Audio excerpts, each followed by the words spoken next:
Sodom and Gomorrah. You may order a copy of this program through arcdiscovery.com. See arcdiscovery.com to become a direct seller of this DVD.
Sodom and Gomorrah.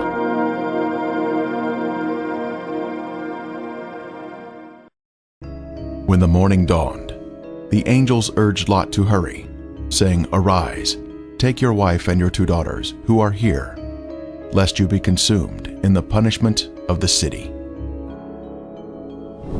Lot, his wife and daughters, all fled from the terrible destruction of Sodom.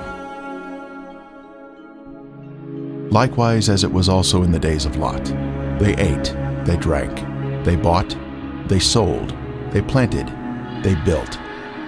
But on the day that Lot went out of Sodom, it rained fire and brimstone from heaven and destroyed them all. Wicked men were punished by the Lord in a divine judgment of fire. The intense heat consumed the wicked cities and their inhabitants.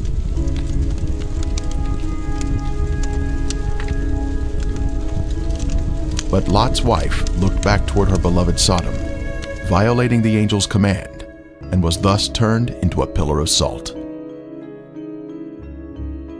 Turning the cities of Sodom and Gomorrah into ashes, condemned them to destruction, making them an example of those who afterward would live ungodly.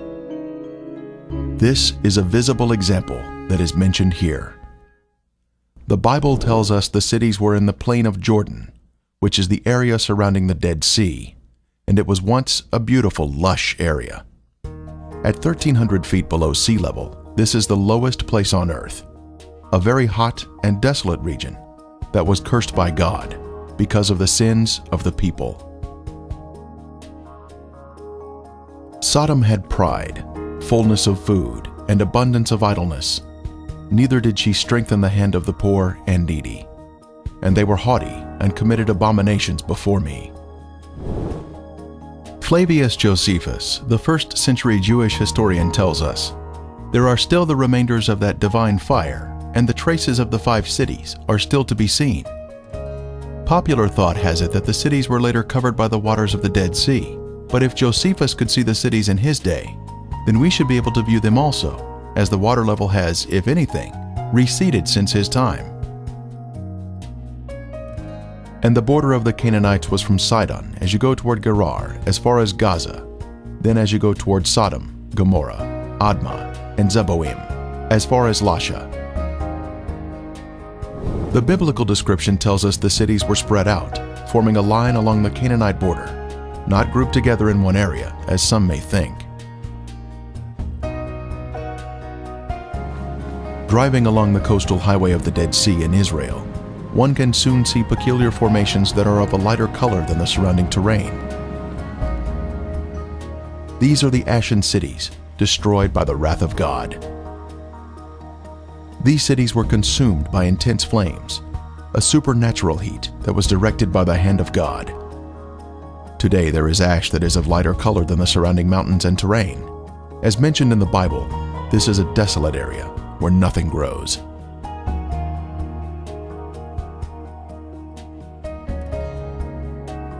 Inspecting the formations closely, one can see structures containing man-made elements, such as 90-degree angles.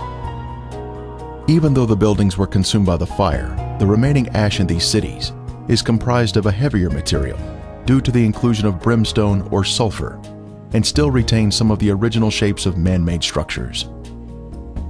This stunning structure stands out as a singular formation with 4 sides, surrounded by a deep moat.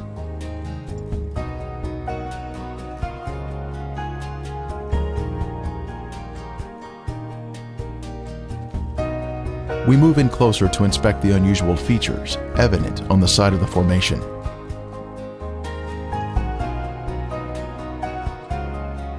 On the side of the structure, this swirling pattern is different from any type of sedimentary rock or soil that would normally contain horizontal, even layers.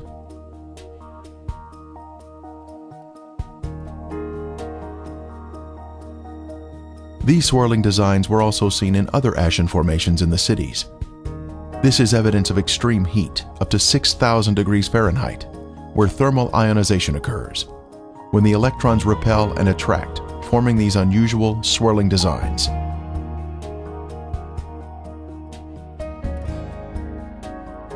In Lot's day, this area was a swirling cauldron of death and destruction, rained down from the Lord in heaven.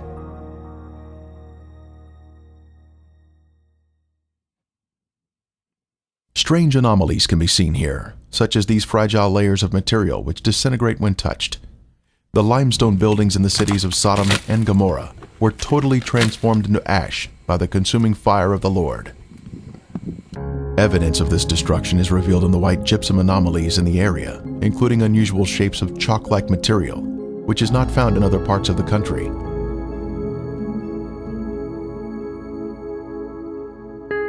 Even layers of white and gray material can also be seen, comprising gypsum and ash. At the time of Elijah on Mount Carmel, the Lord sent down a superheated fire from heaven, consuming the stone altar and sacrifice, turning them into ashes. Then the fire of the Lord fell and consumed the burnt sacrifice, and the wood, and the stones, and the dust, and it licked up the water that was in the trench. We are also told, "For the Lord your God is a consuming fire, a jealous God." When God unleashes a consuming fire, it will turn stone into ashes. At the perimeter of this city, one can see this amazing Sphinx still standing today.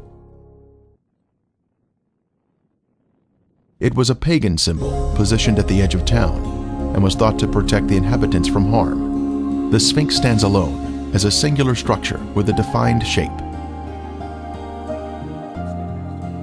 This particular Sphinx has an obvious demarcation between its base and the soil below it, another sign of a man-made structure placed on top of the soil. Later, we will see another Sphinx.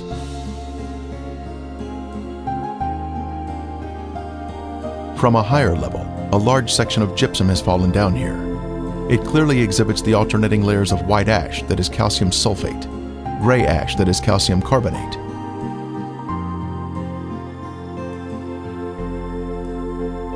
One can also find loose or powdery ash that is quite thick and has been deposited next to the formations.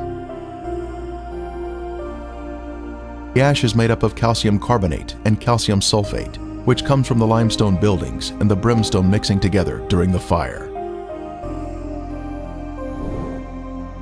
In the formations themselves, some material can be gently raked off the surface with the slightest touch.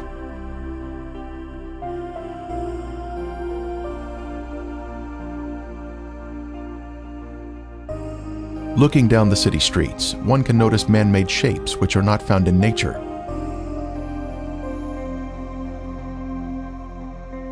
Here we see a building with square sides or 90-degree angles.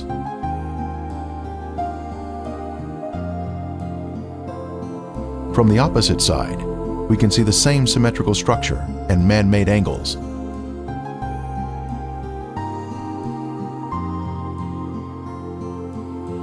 We can see the remains of walls that extended outward at 90-degree angles from the main structure.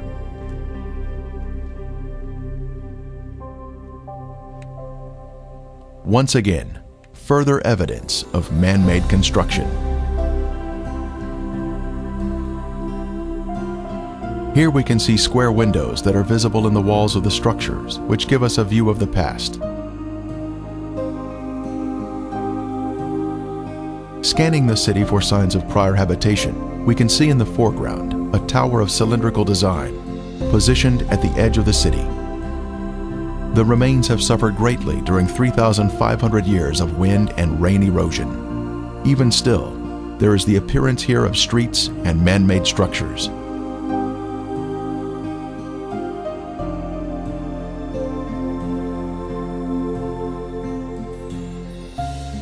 Here in the foreground, we have a conical shape resting on a raised area. A short distance away, we see another similar shape.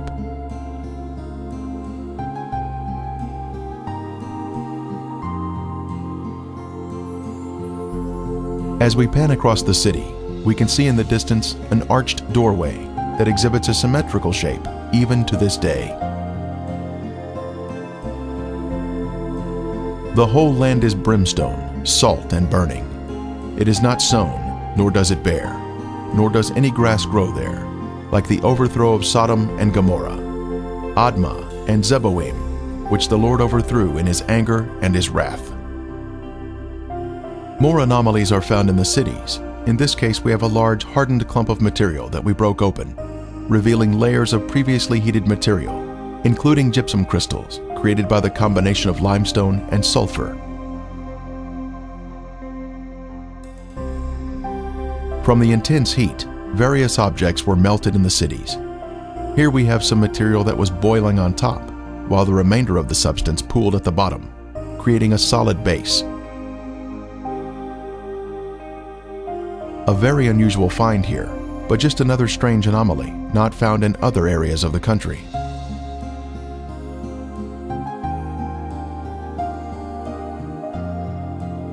Here is another example of some type of substance that was melted from the extreme heat that God rained down from above. Resting on the ground, we find an unusual layer of gypsum crystals.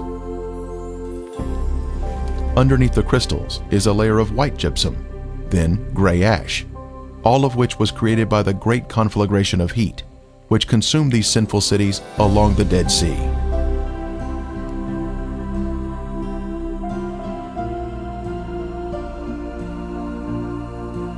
Once again, we find more gypsum, this time in a circular formation of crystals, all radiating outward.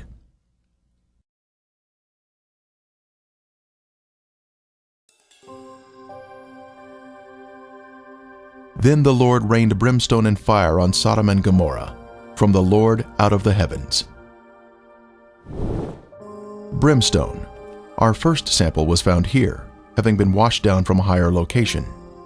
This is the heavenly marker left behind, which proves the sites to be the real Sodom and Gomorrah.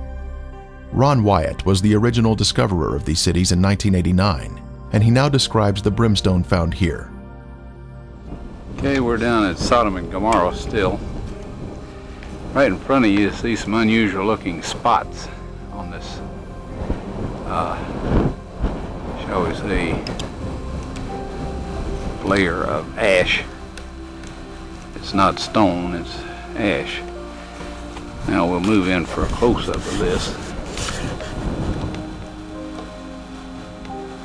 And you can see that they're kind of circular shaped places. Now what we have found, and we'll move in a little closer here, is that inside each of these is sulfur. That is in most of them. Now the ones that do not have sulfur in them, and this one we just took a bunch of sulfur out and put it in our specimen bag. But the ones that don't have sulfur have a very black center where they have where it's been very hot. So now we'll move in on this one where there is some sulfur still present, and back off just enough so you can see what we're up to here, and we'll go collect that sample in a bag.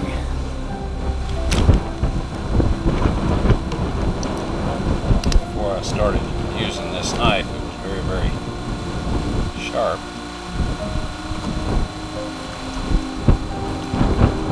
Okay, here this is, and we have collected some more, and it smells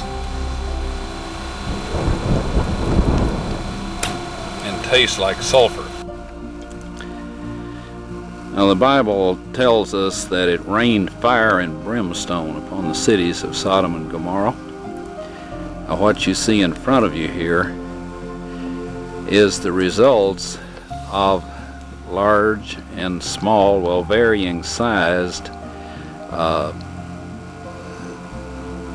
chunks of sulfur, burning sulfur that have hit. And what we find here is that God rained this burning sulfur down upon this city, and rain is a perfect description of it. It landed just in the pattern that rain would fall, and the stuff, of course, the accumulative heat of all of this upon the city set the entire thing ablaze.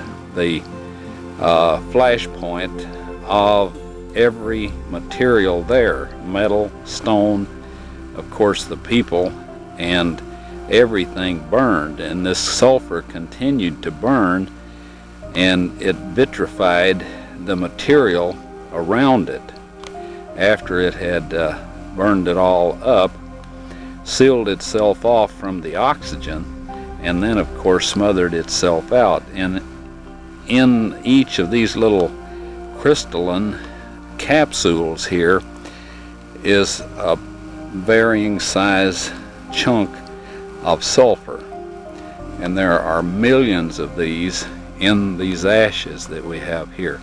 Now some of them we have cracked open so you can see the sulfur inside, and others we have left intact, but there are millions of these here. So this shows that God indeed rained fire and brimstone upon these cities. And if you look in your dictionary, under brimstone you'll find that it is sulfur. A piece of the brimstone from the cities was lit at night, and soon there was a beautiful blue flame produced by the burning sulfur. A very strong aroma of sulfur filled the air, and was overpowering if one directly breathed the fumes.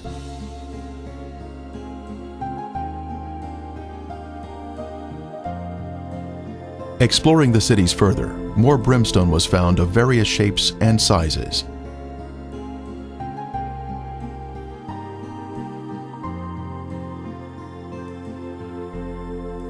Several samples had been washed down to areas below and were added to our growing collection.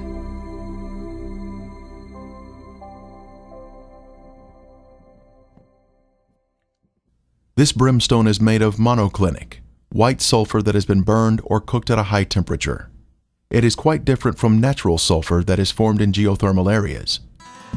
Samples were taken to a lab for analysis.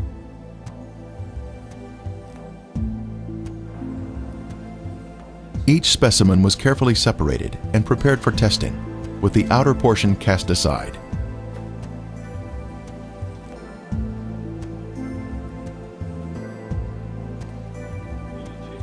Next, the samples were dried and placed in a rock crusher. Then they were pressed onto a disc. Then they were loaded into a machine for the semi-quantitative X-ray analysis. Each sample was individually transported into the testing chamber for analysis. The results proved to be quite amazing.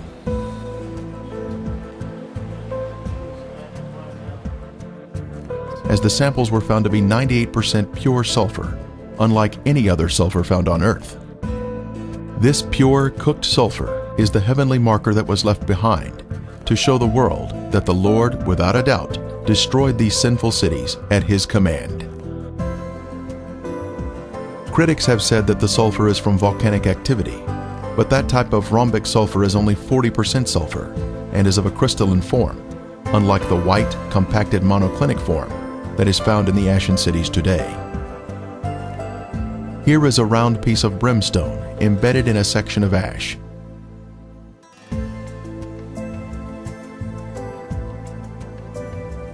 Another clump of ash contains a piece of brimstone that has a burn ring surrounding the unburned sulfur inside.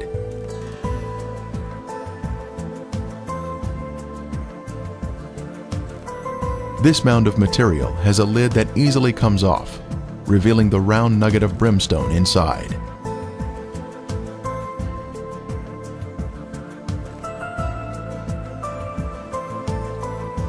As we gaze across the southern end of the Dead Sea, we can view the El Lisan Peninsula in Jordan. Apparently, the city of Gomorrah extended over to this peninsula in the days of Lot. One can find the same white formations in this area. Ashen formations are seen, including walls extending out at 90-degree angles. We can also see clumps of gypsum scattered on the ground, like this one here. Brimstone is also found in this area. Incredibly, a Byzantine-era church was constructed here, as noted on this sign, built here because the area was known for its biblical significance.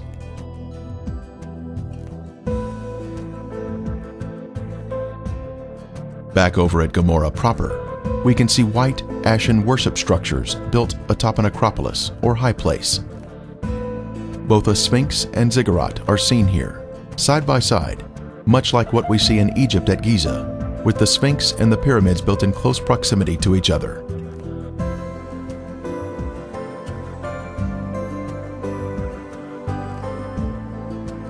While inspecting Gomorrah, other visitors arrived to view the unusual formations. The Sphinx is made of a white material, whiter than the ash surrounding it. Perhaps it was built of more expensive components and dedicated to their pagan gods. The Sphinx represented a god of protection, but even it was consumed in the flames. It is approximately 30 feet long and is quite impressive, both in its shape and size. Resting near it is the ziggurat, symmetrical in shape and also comprised of a special white material. Here we can see a ziggurat standing next to a symmetrical tower. Next, we can see an arched door between two pillars, and once again, another arched door. As we scan across the city, our eye notices a raised white formation in the distance.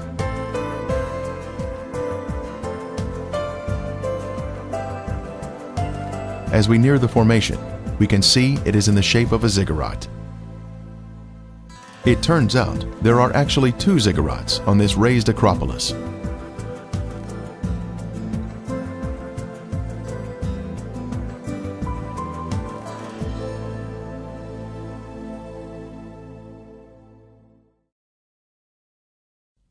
As we stood next to one of the ziggurats, our team found perfect specimens of melted brimstone, where the liquid from the burning sulfur had cooled down, forming a hard, crystalline shell around the unburned sulfur that was hidden inside.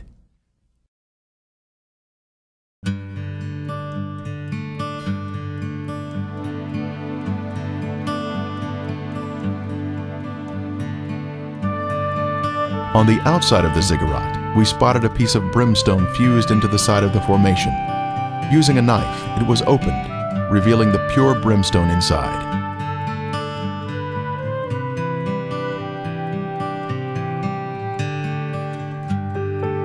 Resting on a ledge of the ziggurat, we see another sample of brimstone that was opened with a knife, once again revealing the pure sulfur inside.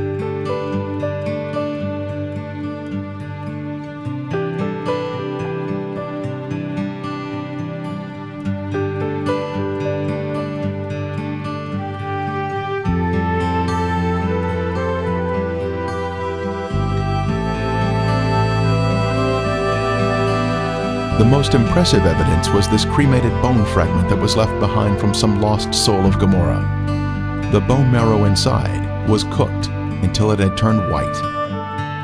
This is a moving testimony of God's power to destroy those who reject the Holy Spirit. Are we in the will of God, allowing the Holy Spirit to guide us into obedience? Or are we part of the rebellious and lost?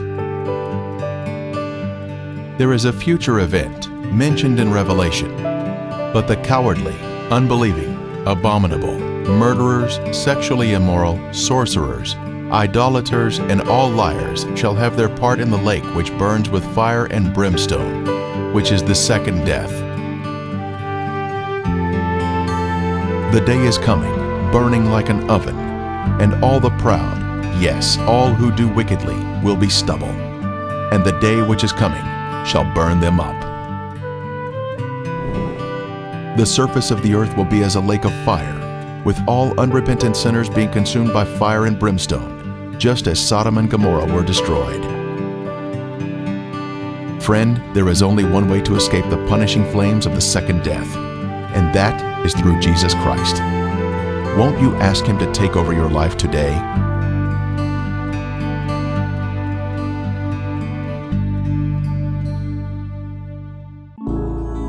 Revealing God's treasure.